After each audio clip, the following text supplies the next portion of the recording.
تو میں نوجوان بچوں سے پوچھ رہا ہوں، آپ کیوں نہیں تحقیق آپ کرتے ہیں؟ یہ آپ کی ذمہ داری ہے۔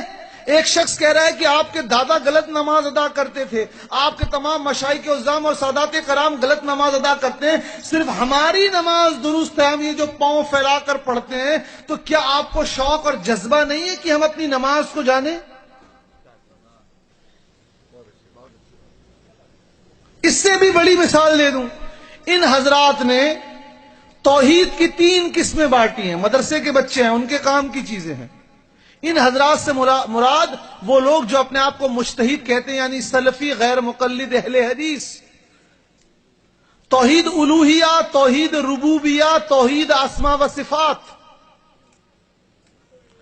پورے قرآن مجید میں کسی حدیث صحیح میں، حسن میں، لغیرہ میں، ضعیف میں، یہاں تک کہ کسی موضوع روایت میں توحید کی 3 قسمیں نہیں ہیں۔ اپنے مرضی سے ان لوگوں نے توحید کی 3 قسمیں بانٹ لی اور بدعتی کا الزام ہم پر لگاتے ہیں۔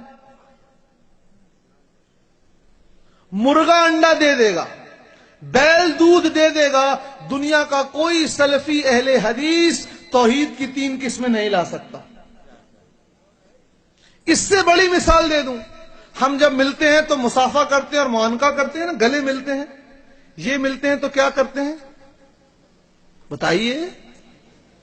دیکھا ہوگا آپ لوگوں نے، گال سے گال مس کرتے ہیں، دیکھا ہوگا نا بھائی؟ کوئی بہت عجیب و غریب بات تو نہیں ہے۔ آپ نے کبھی پوچھا اس کی دلیل کہاں ہے؟ مرغا انڈا دے دے گا، اس کی دلیل نہیں لا پائیں گے۔ اور مثال دوں، جو لوگ مکہ شریف اور مدینہ شریف رہ کر آئے ہیں، وہاں پر تہجد کی اذان ہوتی ہے، اس کی دلیل کہیں نہیں ہے۔ سال میں ایک بار کعبہ شریف کا غلاف اتارا جاتا ہے، اس پہ سونے سے قرآن شریف کی آیت لکھی جاتی ہے، کعبہ شریف کو غسل دیا جاتا ہے، کسی حدیث شریف سے ثابت نہیں۔ ارے بھائی، ہم اگر شروع کر دیں تو کہاں جائیں گے؟ ان کو کہیں نہیں ملے گا بھائی۔ ہم کبھی الزامی جواب دینا نہیں چاہتے، ہم بولتے ہیں آئیے علمی گفتگو کی جائے، لیکن چونکہ اب جہلا جو ہے وہ گلی گلی مجتہد مطلق بنے پھر رہے ہیں۔ بخاری شریف کی حدیث ہے، حضرت عبداللہ ابن مسعود رضی اللہ عنہ راوی ہیں، پڑھتا ہوں تو اللہ اکبر دل کانپ جاتا ہے۔ آقا علیہ السلام نے فرمایا، قیامت کے نزدیک وہ لوگ جن کو علم نہ ہوگا وہ اپنی رائے کو دین بنا کر پیش کریں گے۔ اب آپ دیکھ رہے ہیں، اب آئیے اس کا بھی سن لیجیے آپ۔ حضور علیہ السلام نے تشہد میں اپنی انگلی مبارک کو اٹھایا اور اٹھا کر گرا دیا۔ اس حدیث شریف کو 10 تابعین نے روایت کیا ہے۔ کتنے؟ 10۔ اس میں 9 کہتے ہیں کہ آقا علیہ السلام نے انگلی مبارک کو اٹھایا اور بنا حرکت کیے گرا دیا، یعنی ہلایا ڈلایا نہیں۔ ایک راوی کہتا ہے کہ حضور علیہ السلام نے انگلی کو حرکت دی، اور اس کو امام ابو داؤد نے اپنی سنن میں نقل کیا۔ اور سب اہل حدیث کے طالب علم کو معلوم ہے، جہاں ایک سقہ راوی اپنے سے زیادہ سقہ راویوں سے اختلاف کرے وہ حدیث شاذ ہو جاتی ہے، جو ضعف کی قسم ہے وہ ضعیف حدیث ہے۔ 9 صحیح حدیث کو چھوڑ کر ایک ضعیف حدیث میں عمل کر رہے ہیں۔ پھر میں کہہ رہا ہوں بڑے ذمہ داری سے، دنیا کا کوئی اہل حدیث تشہد میں انگلی ہلانے کی ایک صحیح حدیث نہیں لا سکتا۔ آپ فون کر لیجئے، نجد فون کر لیجئے، ریاض فون کر لیجئے، جس کو فون کر لیجئے۔ آپ کیوں بازاروں میں گھوم کر لوگوں کو نہیں یہ ایسی کرو؟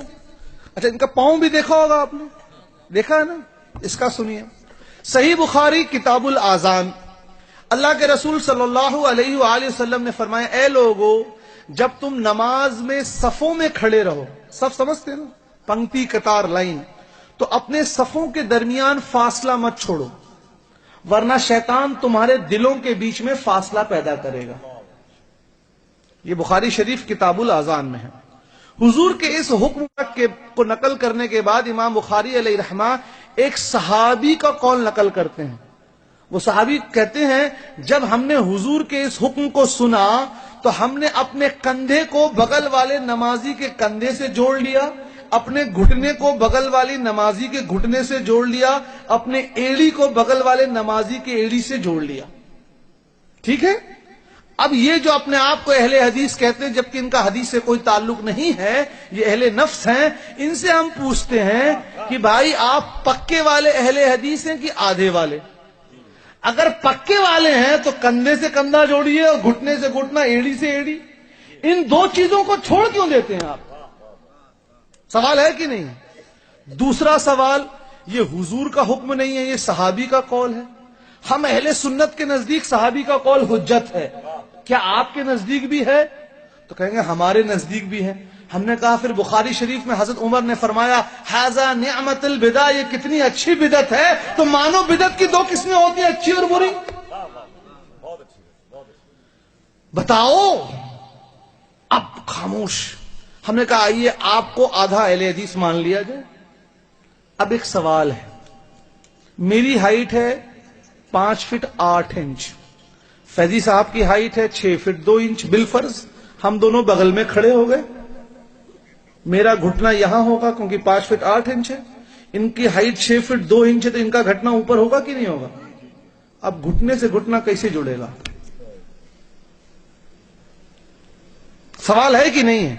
اس کو سمجھنے کے لیے آپ کو جو ہے کوانٹم میکینکس جاننے کی ضرورت نہیں ہے، نہ برنولیز تھیورم جاننا ہے. سمپل اللہ کے دیے ہوئے عقل سلیم کا استعمال کیجیے. دو لوگ جن کی ہائٹ قد الگ ہے، اسی طرح کندھا ہو گیا. میری ہائٹ 5 فٹ 8 انچ، میرا کندھا یہاں ہوگا. مولانا کی ہائٹ 6 فٹ 2 انچ، تو ان کا کندھا اوپر ہوگا. جبکہ صحابی کا قول کیا ہے؟ ہم نے اپنے کندھے کو کندھے سے، گھٹنے کو گھٹنے سے اور ایڑی کو ایڑی سے ملایا. اب اس روایت پر، اس قول پر عمل کیسے ہوگا؟ آپ نظر انداز نہیں کر سکتے ہیں بھائی. شرٹ خریدنی ہوتی ہے 10 شو روم جاتے ہیں، لڑکی سے شادی کرنی ہوتی ہے 20 فوٹو دیکھتے ہیں. یہاں نماز کا معاملہ، اللہ اکبر یا رسول اللہ. تو صحیح بخاری کتاب الاذان، کندھے کو کندھے، گھٹنے سے گھٹنے، ایڑی کو ایڑی سے جوڑنا ہے. عمل کیسے ہوگا؟ پریکٹیکلی یہ ممکن نہیں ہے. صحیح.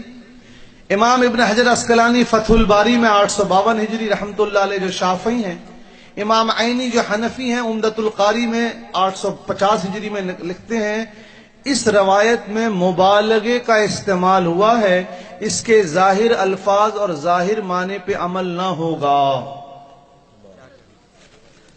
جس طرح میں کہوں فلاں صاحب میرے دل کے بڑے قریب ہیں، اس کا مطلب یہ نہیں کہ میرے دل سے چپک کر بیٹھے ہیں، یعنی میں ان سے محبت کرتا ہوں. میرا گھوڑا ہوا سے بات کرنے لگا، اس کا مطلب یہ نہیں کہ گھوڑا منہ کھول کر بات کر رہا ہے، یعنی تیزی سے دوڑ رہا ہے. اسی طرح یہاں کندھے سے کندھا، گھٹنے سے گھٹنا اور ایڑی سے ایڑی کو مس کرنے کا مطلب ظاہر معنی نہیں ہے، اس کا مفہوم ہے کہ صفوں کو سیدھی رکھنا.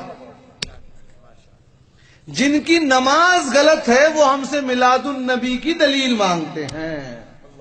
جنہوں نے توحید کی 3 قسمیں بانٹی ہیں، الوہیہ، ربوبیہ، اسماء و صفات، وہ ہم سے عرس کی دلیل مانگتے ہیں. الحمدللہ ہم ہر چیز کی دلیل دے سکتے ہیں. آپ اپنے توحید کی 3 قسموں کی دلیل لے آئیے. اب اس پہ ایک اور لطیفہ سنیے.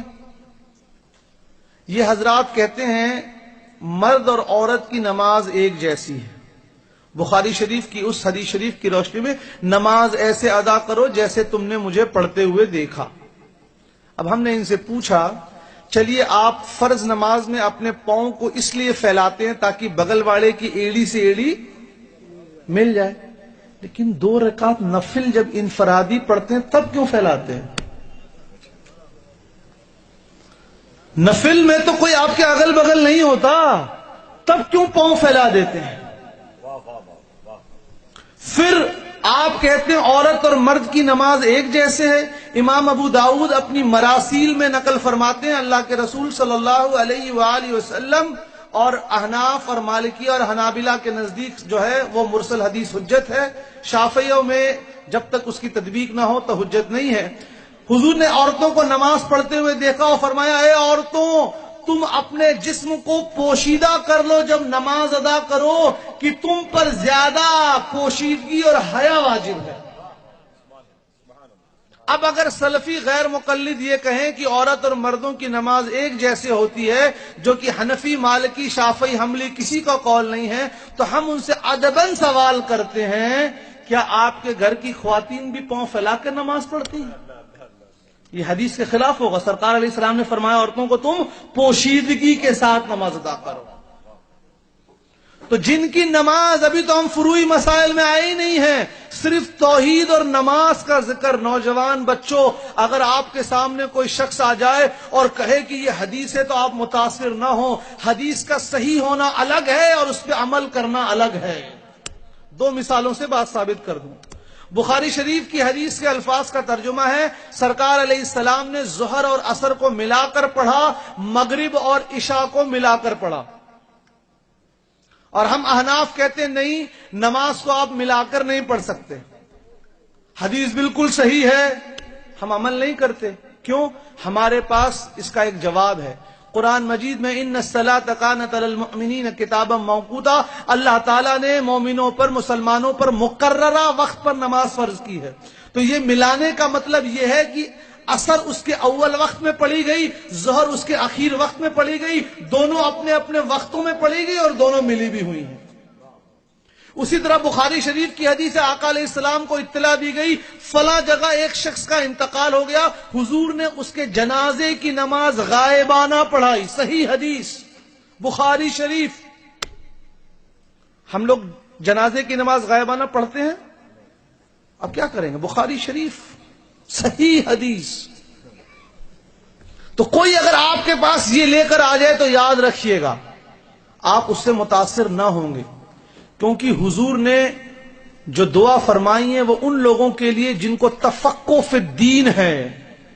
بخاری شریف کی حدیث ہے نا، من یرید اللہ بہ خیرا یفقہہ فی الدین، اللہ جس کے ساتھ بھلائی کا ارادہ فرماتا ہے اس کو دین کی تفقہ، فقہ عطا فرماتا ہے۔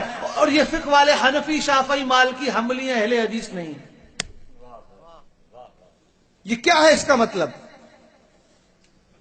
کیا کسی صحابی نے کبھی جنازے کی نماز غائبانہ پڑھی؟ سوال فوراً۔ حضور نے ادا کی، کیا کسی صحابی نے ادا کی؟ 1400 سال کی تاریخ پڑھ لیجئے، ایک بھی صحابی کا عمل نہیں ملے گا کہ انہوں نے جنازے کی نماز غائبانہ عطا کی۔ ہاں حضور نے قائم کی تھی، حضور کے پیچھے مقتدی تو بن گئے، لیکن خود سے نہ پڑھی۔ اب سوال اٹھتا ہے کیا صحابہ نے حضور کو نہ سمجھا؟ حدیث بخاری کی ہے تو جواب مل جائے گا۔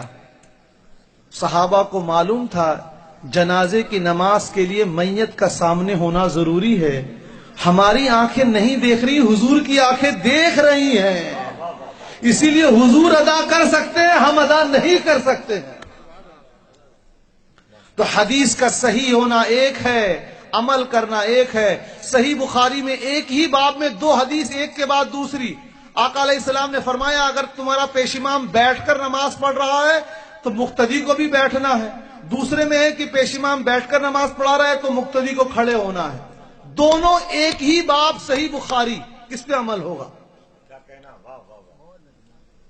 تو بھائیوں اور نوجوان بچوں، اس فتنے سے آپ بچیں۔ جو لوگ آپ کو حدیث شریف کی عبارتیں دکھا کر متاثر کرنے کی کوشش کریں وہ کیسے سمجھیں گے؟ سنن ابو داؤد کی حدیث ہے، ایک صحابی حضور کی بارگاہ میں آئے ایک شخص اور کہا میں جب بھی وضو کر کے مسجد میں بیٹھتا ہوں مجھے لگتا ہے میرا وضو ٹوٹ گیا، میں پھر وضو کر کے آتا ہوں، پھر بیٹھتا ہوں، پھر لگتا ہے وضو ٹوٹ گیا، پھر آتا ہوں اور میرا پورا وقت اسی میں چلا جاتا ہے۔ حضور نے فرمایا جب تک گیس خارج ہونے ریا کہ تم کو نہ بدبو آئے نہ آواز آئے تب تم کو وضو نہیں کرنا ہے۔ اب اگر کوئی اپنے آپ کو اہل حدیث کہنے والا اس حدیث پہ عمل کرے گا اور زندگی بھر وہ نماز پڑھے گا، اس طرح وضو ٹوٹنے کا اس کی نماز نہیں ہوگی۔ کیوں؟ یہ حدیث عام نہیں ہے، مطلق نہیں ہے، خاص ان کے لیے تھی کیونکہ ان کو وسوسے کی شکایت تھی۔ جب آپ کو ناسخ اور منسوخ کا نہیں معلوم تو یہ فتنہ بچوں کو اپنے ماں باپ کو معاذ اللہ مشرک بولنے کے لیے سکھا رہا ہے، بدعتی بولنے کے لیے سکھا رہا ہے۔ ابھی گرمی کی سیزن آ گئی نا، بولیں گے آئیے 15 دن میں آپ کو عربی کورس سکھا کر ہم مفسر بنا دیں گے۔ ان کے ہاں کوئی مقلد نہیں ہوتا ہے، یا مجتہد مطلق بن چکے ہوتے ہیں یا بننے والے ہوتے ہیں۔